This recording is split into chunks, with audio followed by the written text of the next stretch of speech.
Assalamualaikum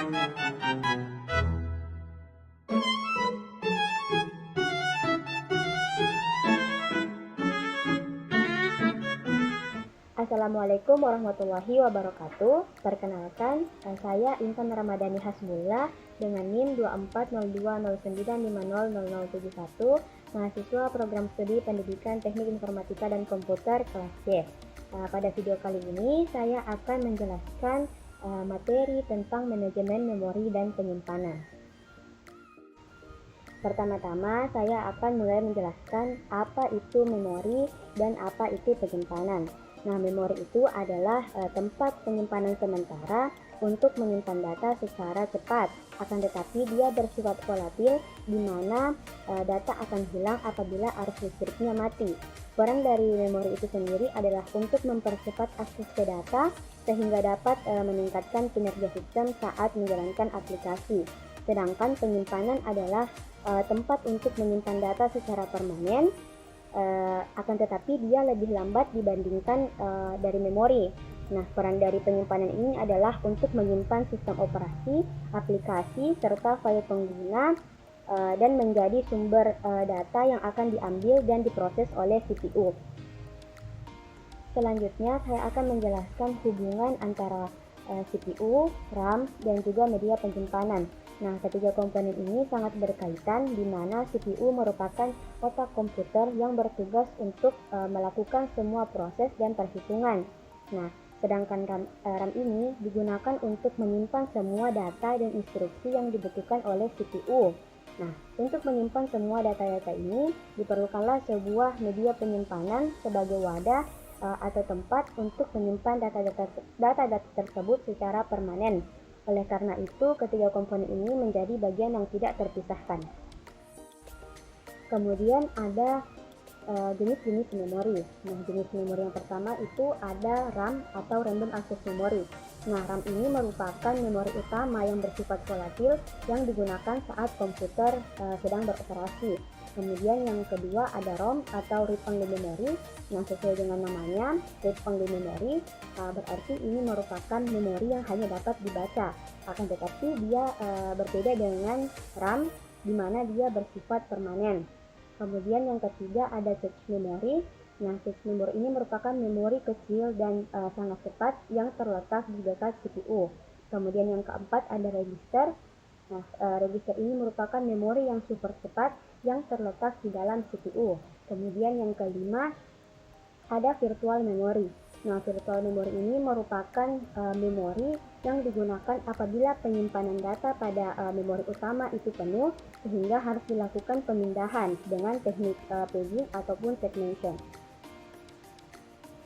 Adapun fungsi dari manajemen memori itu sendiri adalah dia berfungsi untuk mengatur alokasi dan penggunaan memori secara efisien agar setiap proses tidak saling mengganggu. Nah, di dalam manajemen memori dan penyimpanan dikenal juga istilah swap memory.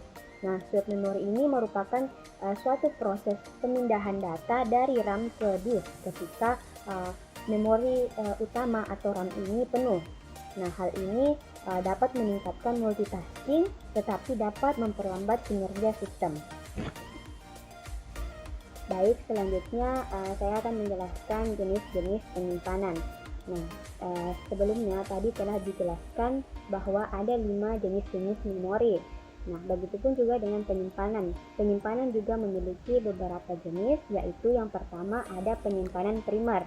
Nah, penyimpanan primer ini merupakan media penyimpanan yang digunakan untuk menyimpan memori utama saat komputer sedang beroperasi. Media penyimpanan primer ini bersifat volatil, contohnya seperti RAM dan cache memory. Kemudian jenis yang kedua adalah penyimpanan sekunder.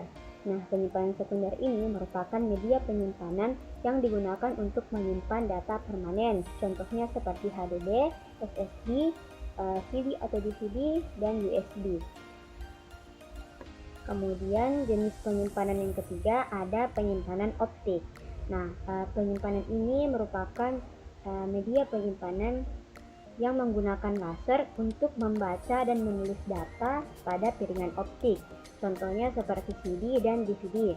Nah, CD ini memiliki kapasitas penyimpanan hingga 700 MB, sedangkan DVD ini dapat menyimpan data hingga 4,7 GB atau bahkan lebih.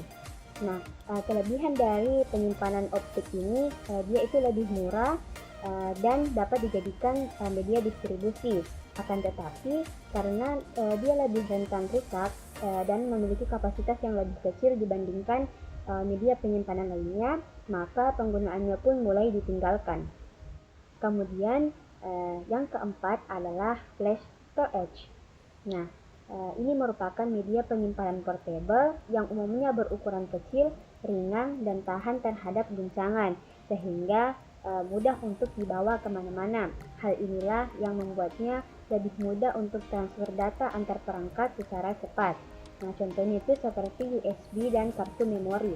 Nah, USB ini dapat memiliki kapasitas penyimpanan dari beberapa hingga ratusan gigabyte. Begitupun juga dengan kartu memori. Nah, akan tetapi kartu memori ini umumnya itu terdapat pada smartphone ataupun kamera. Media penyimpanan yang kelima adalah cloud storage. Nah, media penyimpanan ini berbasis internet, di mana data disimpan di server milik pihak ketiga. Contohnya seperti Google Drive, Dropbox, atau OneDrive.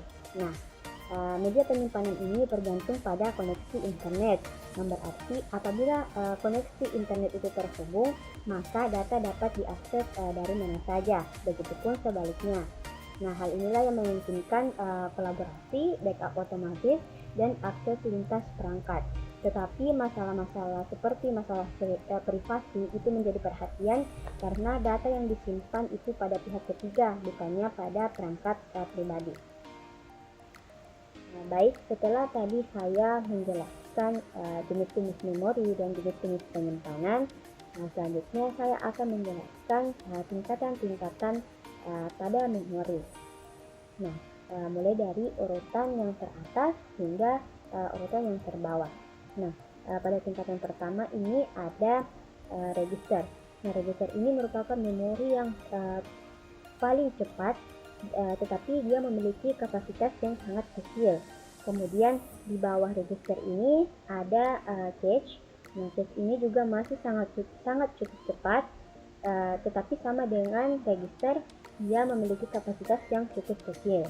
Nah, di tingkatan yang ketiga ada RAM, di mana RAM ini memiliki kecepatan yang sedang dan juga kapasitasnya juga sedang. Nah, di tingkatan yang paling bawah ada storage.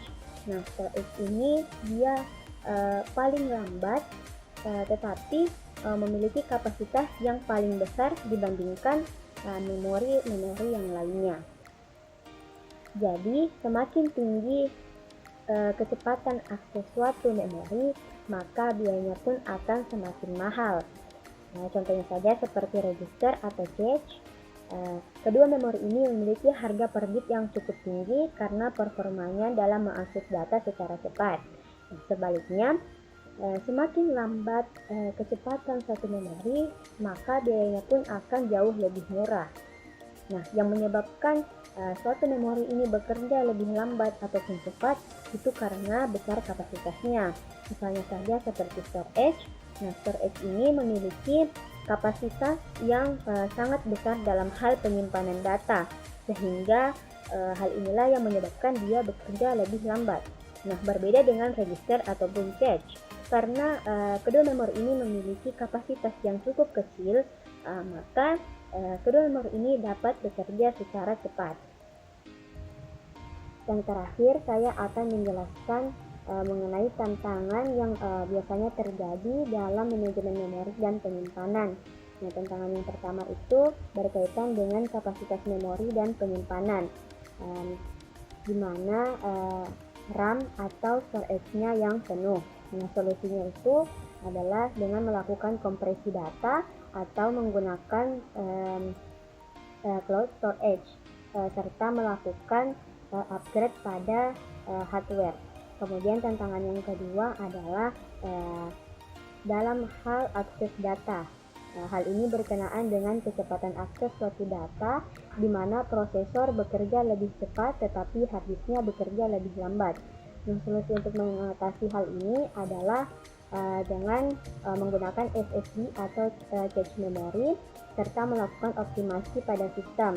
Kemudian masalah yang ketiga yaitu ketika RAM tidak kuat untuk menjalankan berbagai aplikasi secara bersamaan. Nah, untuk mengatasi hal ini adalah dengan menggunakan virtual memory atau melakukan shared memory dengan paging atau segmentation. Kemudian masalah yang keempat yaitu berkaitan dengan kehilangan data yang disebabkan oleh error, virus, ataupun kerusakan pada hardware. Nah, untuk mengatasi hal ini dengan melakukan backup rutin dan menggunakan penyimpanan cloud. Baik, mungkin hanya itu yang dapat saya jelaskan pada video kali ini. Mohon maaf apabila terdapat kesalahan. Sekian dan terima kasih. Assalamualaikum warahmatullahi wabarakatuh.